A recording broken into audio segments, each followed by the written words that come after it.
अस्सलाम वालेकुम मुज़म्मिल बेटा, इसमें जो आपने सवाल पूछा है इसका ताल्लुक़ प्रोविडेंट फ़ंड से है और ये रिकॉग्नाइज्ड प्रोविडेंट फ़ंड है। ठीक है, ज़्यादातर प्रोविडेंट फ़ंड में से यही तरीका है, एग्जामिनर इसी तरीके से पूछता है कि रिकॉग्नाइज्ड प्रोविडेंट फ़ंड दे देता है। देखिए, जब भी रिकॉग्नाइज्ड प्रोविडेंट फ़ंड की कोई कंट्रीब्यूशन होगी या कोई ट्रांजैक्शन होगी तो उसमें आपने किस तरीके से जाओगे, इस सवाल को कैसे टैकल करोगे, बस वो सुन लो। फिर इसके नंबर्स जो है उस पर अप्लाई करके देखो, ये ट्रीटमेंट जो मैं बता रहा हूँ हो जाएगा। अच्छा, पहली चीज़ ये है कि फ़ंड प्रोविडेंट फ़ंड रिकॉग्नाइज्ड है, क्योंकि अगर अनरिकॉग्नाइज्ड है तो ट्रीटमेंट अलग हो जाएगी। मैं सिर्फ रिकॉग्नाइज्ड की बात कर रहा हूँ।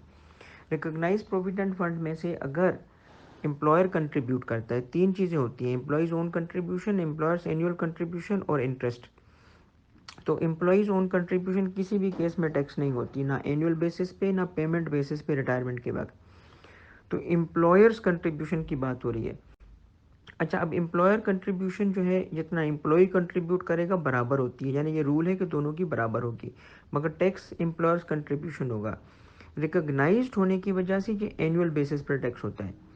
यानी कि अगर लेट सपोज कि एक साल एम्प्लॉयर ने कंट्रीब्यूट किया 1 लाख रुपए रिकॉग्नाइज प्रोविडेंट फंड में एम्प्लॉय के लिए, तो अब इस 1 लाख को टैक्स करने का तरीका क्या है? सबसे पहले तो आपको दो अमाउंट उठाने पड़ेंगे और दो में से एक लोअर अमाउंट उठाएंगे। ठीक है, सबसे पहले क्या करेंगे कि सैलरी और डियरनेस अलाउंस अगर सवाल में है तो दोनों को ऐड करेंगे, बेसिक सैलरी और dearness allowance. Basic salary dearness allowance, अगर सब डियरनेस है तो नहीं है तो सिर्फ बेसिक सैलरी आपने वो उठाई, उसका लेंगे 1/10। और दूसरी तरफ आप उठाएंगे 150,000, ये फिक्स अमाउंट है, ये कांस्टेंट है। दोनों में से आप लोअर लेंगे और फिर उसको कंपेयर करेंगे कि एम्प्लॉयर ने कितना कंट्रीब्यूट किया।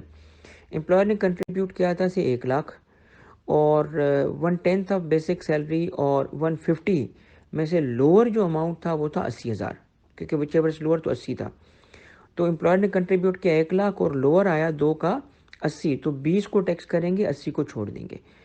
मगर सपोज करें कि एम्प्लॉयर ने कंट्रीब्यूट किया 2 लाख रुपए और वन टेंथ है, और 1/10 बनता था से 80,000, और दूसरी तरफ जो है वो 150 है, तो अभी भी लोअर लेना है, 80 लेंगे। और दूसरी तरफ एम्प्लॉयर ने कितना कंट्रीब्यूट किया था? 2 लाख। अब 80 से 80 माइनस हो गया तो एक 20 टैक्स हो जाएगा। तीसरी एग्जांपल, अगर सपोज करो कि एम्प्लॉयर ने कंट्रीब्यूट किया है 5 लाख और 1/10 जो है वो निकलता है एम्प्लॉय का 3 लाख, और दूसरी तरफ क्या है? 100,000। ठीक है, which ever is lower, 150,000 which ever is lower, तो लोअर क्या हुआ? 150। 5 लाख से 150 माइनस करोगे, यानी कि employers contribution to recognise provident fund की सूरत में हम पहले दो में से लोअर अमाउंट निकालेंगे, उसको एक्चुअल कंट्रीब्यूशन से कंपेयर करेंगे, एक्सेस को टैक्स करेंगे। दो कौन सी चीज़ें होती हैं? 1/10 ऑफ बेसिक सैलरी, अगर डीएनएस अलाउंस है तो वो भी उसके साथ जुड़ जाएगा और 1/10 निकलेगा, और constant of 150 which ever is lower, इनका लोअर लिया, दोनों का एक्चुअल से कंपेयर किया। ठीक है, ये करके देखो और मुझे बताओ कि हो गया।